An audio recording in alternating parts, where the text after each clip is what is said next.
और अब बात करते हैं कुछ क्रिकेट की दुनिया की।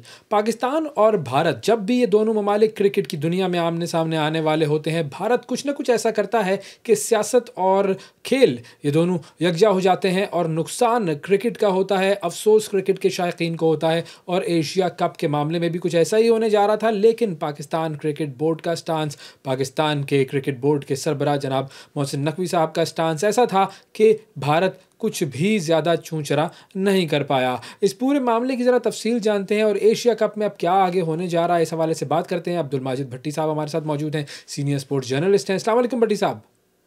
जी वालेकुम अस्सलाम। थैंक यू सर, बहुत शुक्रिया आपने प्रोग्राम के लिए वक्त निकाला। सबसे पहले मैं चाहूँगा कि अगर आप हमें, हमारे नाजरीन को थोड़ा सा ये बता सकें कि ये जो एशिया कप था, जो जो कि ज़ाहिर अब होने जा रहा है, इस एशिया कप के हवाले से जो बुनियादी पड्डा था वो क्या था? देखें, एशिया कप हर 2 साल बाद होता है, लेकिन इसका फॉर्मेट तय नहीं होता। कभी वनडे फॉर्मेट होता है, कभी T20 फॉर्मेट होता है। इस साल चूंकि अब से तकरीबन को 7-8 महीने बाद T20 वर्ल्ड कप होना है, तो ये एशिया कप जो है ये T20 फॉर्मेट का एशिया कप है। और इसका मेजबान मुल्क भारत है। और भारत और पाकिस्तान के, जिस तरह आपको पता है कि जो ताल्लुकात हैं, उसके हिसाब से पाकिस्तान भारत ट्रेवल नहीं करना चाहता। और जब पाकिस्तान का टूर्नामेंट था तो भारत ने पाकिस्तान आने से इनकार किया था। लिहाजा अब ये तय पाया है कि ये टूर्नामेंट न्यूट्रल वेन्यू पर सितंबर 5 से, जो मुमकिन तौर पर 5 भी डेट आ रही है, 7 भी डेट आ रही है। भारत ने पहले तो ऐसा लग रहा था और भारतीय मीडिया जो प्रोपेगेंडा कर रहा था कि भारतीय नुमाइंदे एशिया कप की मीटिंग में पार्टिसिपेट नहीं करेंगे। आपको याद होगा कि वह सबसे तकरीबन कोई 4-5 दिन पहले जब एक वेटरन्स का टूर्नामेंट हो रहा है इंग्लैंड के शहर बर्मिंघम में, वहां तो भारतीय टीम ने आखिरी वक्त पर पाकिस्तान के साथ खेलने से इनकार कर दिया था। तो पाकिस्तान और भारत का मैच हो नहीं सका था। तो उस मैच के बाद से भारतीय मीडिया ये कह रहा था कि भारत इस एशियन क्रिकेट काउंसिल की मीटिंग जो मोहसिन नकवी साहब ने ढाका में बुलवाई थी, भारत को, एक तो आपको पता है कि जब से ये हसीना वाजिद का जो मसला हुआ है, भारत और बांग्लादेश के ताल्लुकात भी कशीदा है। तो भारतीय नुमाइंदे जाना नहीं चाहते थे ढाका। फाइनली भारत ने वीडियो लिंक पर उस मीटिंग को अटेंड किया। राजेश शुक्ला जो भारतीय क्रिकेट बोर्ड के वाइस प्रेसिडेंट हैं, पहले इस एशिया कप में 6 टीमों ने पार्टिसिपेट करना था। कल जो एनुअल जनरल मीटिंग हुई, और मोहसिन नकवी साहब को क्रेडिट भी जाता है और उनकी कामयाबी भी है कि 100% पार्टिसिपेशन थी एशियन क्रिकेट काउंसिल के मेंबर्स की। 25 के 25 जो नुमाइंदे थे या बोर्ड के सरबराह थे, वो शरीक हुए। अफगानिस्तान के बारे में भी कहा जा रहा था कि उसका झुकाव भारत की तरफ है, वो भी नहीं आएगा।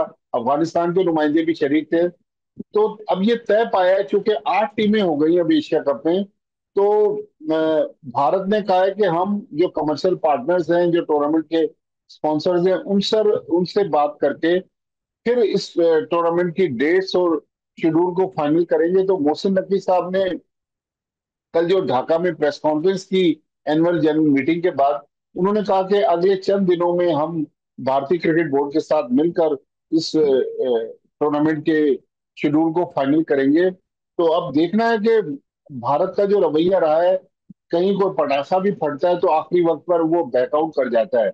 जब तक इसका शेड्यूल आ ना जाए तो लोगों को थोड़ी बहुत परेशानी रहती है। मुझे भी परेशानी है कि भारत ये ना कि आखिरी वक्त पर कोई समरसॉल्ट मार दे। लेकिन जो एशियन क्रिकेट काउंसिल में तय पाया और जो मोहसिन नकवी साहब बता रहे हैं कि अब से चंद दिनों के बाद ये शेड्यूल फाइनल हो जाएगा और यूएई के जो दो शहर हैं, मुमकिन तौर पर अबू धाबी और दुबई, ये इस एशिया कप को होस्ट करेंगे। तो अब ये जो टूर्नामेंट है ये यूएई में होगा। और जैसा कि हम सब जानते हैं कि चैंपियंस ट्रॉफी जब होने जा रही थी तब भारत ने तनाज़ा खड़ा कर दिया था। फिर उसके बाद तय ये हुआ था कि जी भारत जो है वो पाकिस्तान नहीं आएगा, यूएई में मैचेस खेले गए थे। तो उस वक्त ज़ाहिर है ये फिर मुआहदा हुआ था कि अब पाकिस्तान भी भारत नहीं जाएगा। लेकिन एशिया कप के मामले में भारत जो है वो आसानी से मान गया इस बात को कि जी ठीक है हम यूएई की तरफ जाएंगे, वेन्यू चेंज कर लेंगे। देखें, बिल्कुल आपने सही कहा कि एशिया कप के आईसीसी चैंपियंस ट्रॉफी से पहले जो एक तनाजा हुआ, उसके बाद पाकिस्तान क्रिकेट बोर्ड ने जो आईसीसी के साथ डील साइन की कि अगले 3 साल तक पाकिस्तान की क्रिकेट टीम भारत ट्रैवल नहीं करेगी। तो भारत के जहन में ये था कि पाकिस्तान हमारे मुल्क में तो आएगा नहीं। और जो पिछला टूर्नामेंट था, अब से तकरीबन 4 साल पहले जब भारत मेजबान था, वो टूर्नामेंट भी यूएई में हुआ था। तो इस बार भी भारत ने पाकिस्तान के मिजाज को देखते हुए ही इस टूर्नामेंट को न्यूट्रल वेन्यू पर करवाने का फैसला किया है। इवन जो अगले साल के शुरू में T20 वर्ल्ड कप होना है, भारत और श्रीलंका मुश्तरका तौर पर उसके मेजबान हैं। पाकिस्तान और भारत का जो मैच है वो कोलंबो में शेड्यूल किया आईसीसी ने। तो इसका मतलब ये है कि उनके जहन में पहले से ये पॉइंट था कि पाकिस्तान की टीम भारत नहीं जाएगी। तो इसलिए उन्होंने पूरा टूर्नामेंट ही अब न्यूट्रल वेन्यू पर करवाने का फैसला किया। तो अब ये तय है कि सारे मैचेस एशिया कप के जो हैं वो यूएई में ही होंगे और सारी टीमें भी यूएई में होंगी, क्योंकि चैंपियंस ट्रॉफी के अंदर फिर बड़ा एतराज़ उठा था कि इंडिया को एक एडवांटेज हासिल है, वो यूएई में है, बाकी सारी टीमों को ट्रैवल करना पड़ता है। तो इसीलिए इंडिया को एडवांटेज था और वो एडवांटेज ज़ाहिर है मतलब टीम उनकी अच्छी है, लेकिन फिर उनको एडवांटेज भी मिला इस चीज़ का। बिल्कुल, जो एशिया की 8 की 8 टीमें हैं वो यूएई में होंगी। और देखें, भारत की टीम क्योंकि दुनिया की बड़ी टीम है, पैसा बहुत ज्यादा है बीसीसीआई के पास। तो अ, दुनिया की जो दिगर टीमें हैं जिस 5 स्टार होटल में रहती हैं, भारत पिछले एशिया कप भी जब हुआ था तो भारत उस होटल में नहीं ठहरा था। भारतीय टीम ने एक बड़ा जबरदस्त 7 स्टार कोई रिजॉर्ट दुबई में ढूंढा था जहां उनकी टीम ठहरी हुई थी। तो भारतीय टीम दीगर टीमों के साथ मिक्स भी नहीं होना चाहती। लेकिन बहरहाल ये टूर्नामेंट भारत का है। और एक और वैसे मैं आपको इंटरेस्टिंग चीज बताऊं कि लोग ये बात कर रहे हैं कि भारतीय क्रिकेट बोर्ड को टूर्नामेंट से कितना पैसा मिलेगा। इसका जो एशियन क्रिकेट काउंसिल का जो एक कानून है जिसके मुताबिक जो फुल मेंबर हैं जिनमें पाकिस्तान, भारत, श्रीलंका, अफगानिस्तान और बांग्लादेश, इन सारे मुल्कों को एशिया कप से 3.5 लाख डॉलर्स मिलते हैं। लेकिन भारत जो है उसके लिए 3.5 लाख डॉलर एक छोटी रकम है। तो बीसीसीआई जो है वो अपने हिस्से की रकम एशिया कप से नहीं लेता। वो कहता है कि जी हम ये रकम जो एसोसिएट मेंबर्स जो अभी नए नए होते हैं एशियन क्रिकेट काउंसिल में, उनमें डिस्ट्रीब्यूट कर देता है। तो एक ये पॉइंट भी था, मैंने कहा ये भी मैं आपसे शेयर कर दूं। अच्छा ये मुझे बताएं कि अब चलें ये एशिया कप वाला मामला जो है वो सामने आ जाएगा, ठीक है, सितंबर में ये टूर्नामेंट होगा, लेकिन सितंबर में अभी वक्त है। तो आपको क्या लगता है कि भारतीय शायकीन ने जिस तरीके से ये वर्ल्ड चैम्पियनशिप ऑफ लेजेंड्स में शोर मचाया, पाकिस्तान भारत का मैच नहीं हो पाया वहाँ पर, और तो अब भी भारतीय शायकीन ज़ाहिर है शोर मचाएंगे पाकिस्तान भारत के मैच पर। और पाकिस्तान से चूँकि मैच होता है तो उसका रेवेन्यू तो ठीक है, उसकी पॉपुलैरिटी तो ठीक है, लेकिन भारतीय पॉलिटिक्स जो है वो ऐसी है। आपको नहीं लगता कि कुछ शायद बाद में भारत कुछ गड़बड़ कर सके, कुछ कोई कोई गड़बड़ कर दे, कोई अड़ंगा डाल दे और टूर्नामेंट को ख़राब करने की कोशिश करे एशिया कप को? देखिए, जिस टूर्नामेंट की आप बात कर रहे हैं, एक तो वो वेटरन्स का टूर्नामेंट है और अजय देवगन जो भारतीय अदाकार हैं, उनकी कंपनी ये पिछले 2 साल से टूर्नामेंट करवा रही है। और वाकई सरप्राइज तो सबको हुआ कि उनको तो पता था कि पाकिस्तान के साथ मैच है, लेकिन आखिरी वक्त पर उन्होंने मैच खेलने से इनकार कर दिया। लेकिन मैं, चूंकि मोहसिन नकवी साहब एशियन क्रिकेट काउंसिल के प्रेसिडेंट हैं, उन्होंने जो प्रेस कॉन्फ्रेंस की है, अगर उस प्रेस कॉन्फ्रेंस को और उनकी जो उस मीटिंग में बात हुई है भारतीय नुमाइंदे से, उसको अगर सामने रखूं, तो उसी की बुनियाद पर मैं कह रहा हूं कि ये टूर्नामेंट जो है ये 5 सितंबर से शुरू होगा। लेकिन इस वक्त भारत का, भारतीय आवाम का या भारतीय मीडिया का जो मिजाज है, मुझे भी दाल में कुछ काला नजर आता है। लेकिन मेरा ख्याल में थोड़ा सा इंतजार कर ले जब तक ये बिल्ली थैले से बाहर ना आ जाए, क्योंकि मुझे पता नहीं क्यों आपने जो बात की, मुझे भी थोड़ा सा कहीं हल्का सा शक है कि आखिरी वक्त पर भारत कलाबाजी मार देगा और फिर एशिया कप खतरे में पड़ जाएगा। लेकिन थोड़ा सा इंतजार कर लें, शायद इस बार भारत खेल को खेल की तरह ट्रीट करे। अदरवाइज उसने खेल को सियासत से बहुत ज्यादा आलूदा किया हुआ। तो अब ये जो वर्ल्ड चैंपियनशिप ऑफ लेजेंड्स है उसमें आगे मैचों में क्या होगा? पाकिस्तान इंडिया का मैच तो नहीं हुआ, लेकिन अगर ये टीमें दोनों आगे सेमीफाइनल में या फाइनल में जाती हैं तो फिर क्या होगा? देखिए, जो जब वो बर्मिंघम में मैच खत्म हुआ था, उसके बाद जो टूर्नामेंट के मुंतजमीन थे, चूंकि ये प्राइवेट लीग है, कुछ लोग उसको फॉलो कर रहे हैं। और जिस दिन से पाकिस्तान भारत का मैच मनसूख हुआ है, मैं देख रहा हूँ कि पाकिस्तानी मीडिया में भी उस टूर्नामेंट की खबरें नहीं आ रही। तो उन्होंने तो कहा था कि बाकी टूर्नामेंट एज पर शेड्यूल होगा।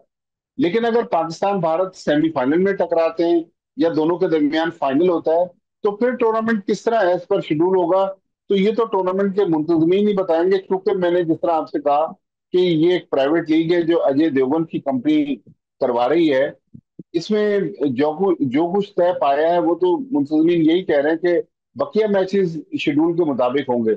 लेकिन आगे चल के किसी स्टेज पर पाकिस्तान भारत का मैच आता है, तो फिर क्या होगा इस बारे में अभी तक मुंतजमीन खामोश है। अच्छा, अब चूंकि ये टूर्नामेंट T20 फॉर्मेट में हो रहा है तो ज़रा T20 फॉर्मेट में हमारी कारकर्दगी पर भी बात कर लेते हैं। पाकिस्तान में मुकाबला बांग्लादेश 3 T20 हुए। पाकिस्तान जो है वो बांग्लादेश से तारीखी शिकस्त 2-1 से हम हारे। और मतलब मुझे तो ये लग रहा है कि T20 में हमारी टीम जो है वो अब ख़त्म हो चुकी है। देखें, हमारी टीम अभी भी बुरी नहीं है, लेकिन मेरा ख्याल है हम फैसले ऐसे कर रहे हैं जैसे कल जब पाकिस्तान ने तीसरा T20 इंटरनेशनल खेला, तो साहबजादा फरहान जो पहले दो मैच नहीं खेले थे, उनको खिलाया गया और उन्होंने जो 63 रन की इनिंग्स 41 गेंदों पर खेली, उससे पूरी इनिंग्स का टेम्पो चेंज हो गया और पाकिस्तान 74 रन से जीत गया। तो मेरे ख्याल में पाकिस्तान की सिलेक्शन अगर बेहतर हो जाए, कोच माइक हैसन जिनका ताल्लुक न्यूजीलैंड से है, वो नए नए आए हैं, शायद उनको पाकिस्तान की टीम को और प्लेयर्स को समझने में टाइम लग रहा है। मेरे ख्याल में अगर हमारी सिलेक्शन अच्छी हो जाए, हम बजाय बहुत ज्यादा ऑलराउंडर्स खिलाने के स्पेशलाइज प्लेयर्स की तरफ जाएं, तो पाकिस्तान की टीम अभी भी इतनी अच्छी है कि दूसरी टीमों को टफ टाइम दे सकती है। लेकिन पाकिस्तान को जो असल इम्तहान होगा, अब ये बांग्लादेश की सीरीज तो पाकिस्तान 2-1 से हार गया। पाकिस्तान ने आज रात ट्रेवल करना है अमेरिका। वहां पर पाकिस्तान और वेस्ट इंडीज के 3 T20 मैचेस हैं। वेस्ट इंडीज की टीम वैसे तो दुनिया में इस वक्त बहुत बड़ा उसका नाम नहीं है, लेकिन T20 फॉर्मेट में अभी भी वेस्ट इंडीज की टीम पिछले दिनों 4-5 दिन पहले उसने ऑस्ट्रेलिया को भी हराया है। तो मेरा ख्याल इस सीरीज से पाकिस्तान टीम का असल इम्तहान होगा और हमें ये पता चलेगा कि क्या वाकई पाकिस्तान टीम को बाबर आजम, मोहम्मद रिजवान, शाहीन शाह अफरीदी और नसीम शाह की जरूरत नहीं है, और हम सलमान अली आगा की कप्तानी में नए प्लेयर्स के साथ ही आगे बढ़ सकते हैं। अच्छा, कैप्टनसी के हवाले से भी चूंकि सलमान अली आगा का आपने नाम लिया, सलमान पर बड़ी तनकीद हो रही है। बहुत सारे लोग ट्विटर अकाउंट्स वगैरह में देख रहा था कि सलमान की एक तो परफॉर्मेंस भी अच्छी नहीं रही, और फिर वो जो एक कैप्टनसी मटेरियल होता है और जो एक कैप्टन का जो एक डिमीनर होता है, कैप्टन का जो एक पर्सोना होता है, वो भी नहीं है उनके अंदर। देखें, वैसे अभी अर्ली डेज हैं सलमान अली आगा के, यंग कप्तान है, थोड़ा सा उनको टाइम तो देना पड़ेगा। हम लोग किसी के बारे में भी बहुत जल्दी से राय कायम कर लेते हैं। और मैं आपको बहुत जिम्मेदारी से ये बात बताऊं कि माजरत के साथ कुछ हमारे प्लेयर्स के जो मैनेजर्स हैं या एजेंट्स हैं, वो भी सोशल मीडिया पे कुछ फेक अकाउंट्स भी उन्होंने बनाए हुए हैं, जिसके जरिए वो बाज कहानियां जो हैं उनको लेकर चलते हैं और सोशल मीडिया पर एक डिबेट शुरू हो जाती है। क्योंकि रिसेंटली पहले बाबर आजम ने कप्तानी छोड़ी, उसके बाद मोहम्मद रिजवान को T20 की कप्तानी से हटाया गया। तो मेरा ख्याल है कि अभी सलमान अली आगा के इब्तदाई दिन है एज ए कप्तान, तो उनको थोड़ा सा टाइम देना पड़ेगा। बुरे कप्तान नहीं है। अगर हम कप्तानी के चक्कर में पड़ जाएंगे तो मेरे ख्याल में टीम नहीं बना सकते। सलमान अली आगा बहुत बड़े कप्तान तो नहीं साबित हो सकते, लेकिन मेरे ख्याल बहुत बुरे कप्तान भी नहीं। बहुत शुक्रिया अदा करेंगे जी, अब्दुल माजिद भट्टी साहब हमारे साथ मौजूद थे और बात हो रही थी क्रिकेट के हवाले से।